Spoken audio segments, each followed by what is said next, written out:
ममता बहुत ही सीधी और प्यारी लड़की थी। वहीं सुनील एक सरल और आगे बढ़ने की सोच रखने वाला लड़का। सुनील, बेटा सुनील कहाँ है? अरे जरा एक गिलास पानी तो दे दो। हाँ माँ, अभी आया। क्या माँ, पानी तेरे सर के पास ही तो रखा है। क्या हो गया है, तबीयत खराब है क्या? अरे नहीं नहीं, वो उठने का मन ही नहीं कर रहा था, तो देखा ही नहीं। वैसे क्या कर रहा है? यहाँ बैठ ना मेरे पास। माँ पढ़ रहा था। वो क्या है ना, नौकरी में तो वक्त नहीं मिलता, अब ऑफिस से घर आकर ही तो वक्त मिलता है। अच्छा अच्छा ठीक है, पढ़ ले जा बेटा।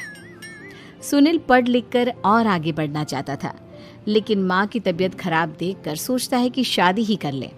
कब तक माँ का ख्याल वो अकेले रख पाएगा? तो एक दिन, माँ ये ममता है, मैंने इससे शादी कर ली है। हमारी तबीयत भी ठीक नहीं रहती, तो मैंने सोचा शादी कर लेता हूँ। घर संभालने वाली और तुम्हें संभालने वाली कोई आ जाएगी तो अच्छा रहेगा। माँ अचानक से सामने बहू देखकर हैरान रह जाती है। बेटा ये क्या बात होती है? न बैंड, न बाजा, न दहेज, न शगुन, ऐसे कैसे बहू आ गई? माँ तू तो जानती है, मैं नौकरी के साथ पढ़ाई कर रहा हूँ, तो कहाँ से इतना पैसा बचा पाता कि धूमधाम से शादी करता। वैसे भी माँ, लोग तो आकर खाकर निकल जाएंगे, इसलिए बस वैसे ही। माँ जी, मैं आपका ख्याल रखूंगी। वैसे भी ये आगे की पढ़ाई कर रहे हैं, अच्छा कुछ कर गए तो सबके दिन फिर से अच्छे आ जाएंगे। सास को ममता की बात ठीक तो लगती है, लेकिन मन में कहीं ना कहीं लगता है कि कहीं बहू बेटे को लेकर फुर्र ना हो जाए और फिर तो वो रह जाएगी अकेली। बेटा देख, मेरा जो कुछ भी है वो सुनील ही है, और सुनील का भी अब इस दुनिया में मैं ही हूँ और कोई नहीं। क्या सुनील? बिल्कुल माँ, लेकिन आज से ममता भी मेरे जीवन का अहम हिस्सा है, जैसे तू है। सास को बड़ा बुरा लगता है कि उसकी सल्तनत में कोई और हिस्सेदार कैसे हो सकता है। कैसे कोई और उसके 30 साल के बेटे की जिंदगी में अचानक से आकर बराबर का हिस्सेदार बन सकता है। देख बहू, मैं भले थोड़ा बीमार रहती हूँ, लेकिन इसका मतलब यह नहीं कि घर की चीजों में मेरा कंट्रोल खत्म हो गया है। मैं आज भी इस घर की रानी हूँ, समझी? बेटा सोचता है कि ये माँ को अचानक से क्या हो गया। कल तक जो माँ कहती थी कि जिंदगी का कोई भरोसा नहीं, वो अचानक से जंग के मैदान की झांसी की रानी कैसे बन गई? माँ क्या हो गया है? सब ठीक है ना? अचानक कैसी बात कर रही हो?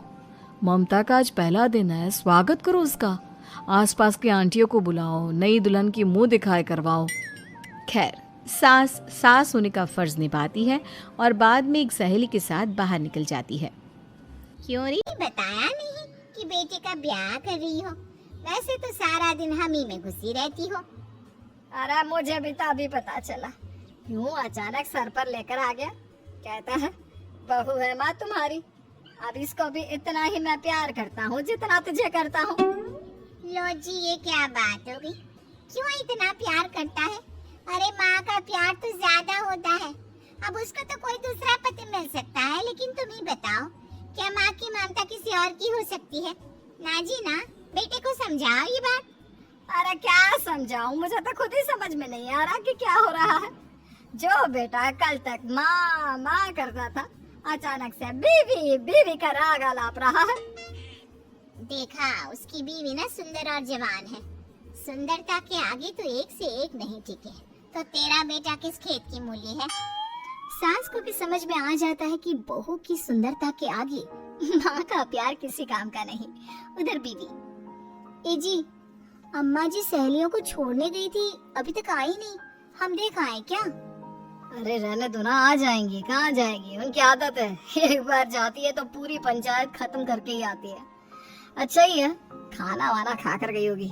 छोड़ो ना, घूमेगी तो खाना पचेगा, नहीं तो ऐसे ही खाट पकड़ लेगी। बहू भी शांत हो जाती है। उधर सास सोचती है कि आज थोड़ा देर से ही घर जाती हूँ, जब बेटा परेशान होकर ढूंढेगा तब मजा आएगा।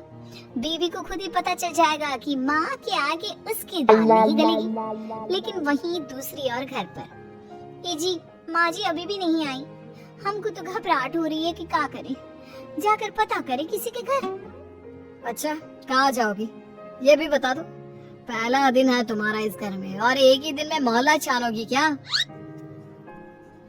हाँ तो आप भी तो नहीं जा रहे हैं ना, हमको फिक्र हो रही है। अरे यार, ये रोज का है अम्मा का, खाओ और सो जाओ। बस फिर क्या था, बेटा बहू खाना खाते हैं और कमरे में सोने चले जाते हैं। उधर जब सास को कोई देखने नहीं आता तो वो हार कर घर आ जाती है, जहाँ वो देखती है कि सारे घर की लाइट्स बंद है। सास को गुस्सा आता है, बहू, ममता बहू कहाँ हो? लेकिन सारे दिन की थकी बहू को ऐसी नींद आती है जैसे किसी ने भांग की गोली खिला दी हो। वो तो नहीं उठती, उठकर आ जाता है बेटा। क्या बात है अम्मा, काहे चिल्ला रही हो? अरे सो जाओ ना, सुबह की थकी है बहू, वो सो रही है। जोर से बोलोगी तो नींद खुल जाएगी उसकी। माँ को गुस्सा आ जाता है। फिलहाल तो सो जाती है, लेकिन मन ही मन ढेर सारा जहर बहू के लिए भरा होता है। सुबह बहू चाय बना रही होती है कि सास धीरे से गैस तेज कर देती है, जिससे चाय का बर्तन जल जाता है। और जैसे ही बहू चाय का बर्तन उठाती है, उसका हाथ जल जाता है। मेरा हाथ जल गया। वो जोर जोर से चिल्लाकर इधर उधर भागती है कि सास थोड़ी देर में उसके हाथ में पानी डाल देती है। हाय रे बहू, क्या कर रही हो? पहली बार रसोई छुई हो क्या? सासू माँ, गलती से गैस तेज रह गई थी और बर्तन जल गया, जिससे मेरा हाथ जल गया। हाय रे, कितना गंदा दाग। छी छी छी छी, मुझे तो उल्टी आ रही है तेरा गला हुआ मांस देखकर। तू ना मुझे अभी साथ से खाना मत लगाना। बहू भी खुद का हाथ देखती है तो उसे भी रोना आ जाता है। सहेली आती है, बहू चाय बनाकर लाती है। उसके जाने के बाद सहेली कहती है, बहू की सुंदरता ऐसी है कि कोई भी दीवाना हो जाए। वैसे तेरे बेटे का क्या हाल है? अरे वैसा ही है, बहू के पीछे लड्डू। क्या करूं, कुछ समझ में नहीं आ रहा। मैंने तो बहू के चेहरे पर दिवाली के पटाखे की चक्री फेंक दी, उसका पूरा चेहरा जल गया। अब देखो ना रही सुंदरता, और ना ही अब मेरा बेटा उसे पूछता है। अरे अब तो वो उसे छोड़कर दूसरी भी देखने को बोल गया है मुझे। बहू सारी बात सुन रही होती है। आंटी एक बात बताइए, क्या भरोसा है कि दूसरी सही आए और आपके अनुसार रहे? देखिए आंटी, मेरी सासू माँ को गलत बात सिखाने की जरूरत नहीं है। हमारा परिवार साथ में खुशी से रह रहा है। देख बहू, मेरी सहेली की बेइज्जती ना कर, वही अच्छा रहेगा तेरे लिए, समझी? बहू नहीं मानती है। वो बार बार उनकी सहेली को घर से निकल जाने को कहती है। तभी सास की सहेली पास के चूल्हे से लकड़ी लाकर बहू के चेहरे पर लगा देती है। बहू जोर जोर से रोने लगती है। अरे ये क्या कर दिया? मैंने कहा किया, ये तो तूने किया।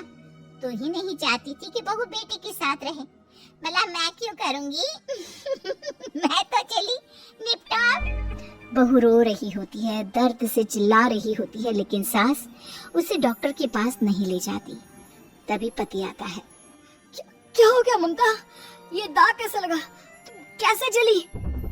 ममता कुछ नहीं कहती, बस दर्द से करा रही होती है। पति माँ की तरफ देखता है। हो ना हो माँ, ये पक्का आपका काम है। आप ही ममता से जला करती थी ना।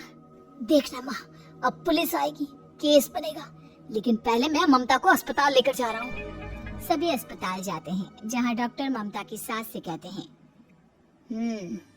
आपने तो नहीं जलाया ना बहू को? अब ममता की सास के तो पसीने छूट रहे होते हैं। वो घबरा कर कहती है, ना डॉक्टर साहब, कैसी बात करते हैं? हम क्या जलाएंगे अपनी बहू को? डॉक्टर ममता के पति से पूछते हैं, देखिए, क्योंकि ये ससुराल में जली है तो मामला पुलिस का बनता है, तो आप पहले पुलिस को बुलाइए, तभी इलाज पूरा होगा। सास डर जाती है कि अब तो बच्ची जिंदगी जेल में ही रहना होगा।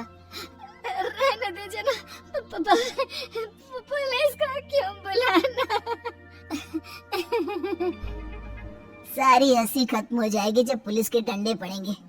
बहू को जलाना भले ही बहुत आसान हो, लेकिन उसके बाद सारी जिंदगी जेल की हवा खाना। सास डर जाती है। पुलिस आती है, पास लेटी दर्द से करा रही ममता स्टेटमेंट देती है। तो क्या हुआ? तो कैसे जली आप? ममता पास खड़ी सास को देखती है। बेटी बताओ, कैसे जल गई तुम? ओए, काका का किरण वाली शाहरुख, चुप, बिल्कुल चुप। सास चुप। सभी इंतजार करते हैं कि ममता क्या बोलेगी। जी, मैं खाना बना रही थी, लकड़ी उड़कर मेरे ऊपर गिर गई और मैं जल गई। सास बहू की बात सुनकर रोने लगती है। देखा माँ, कितनी समझदार है ममता। ये चाहती तो, हाँ बेटा, ये चाहती तो मैं आज जेल में होती। मुझे माफ कर दे, मैं आगे से अभी कभी ऐसा नहीं करूंगी।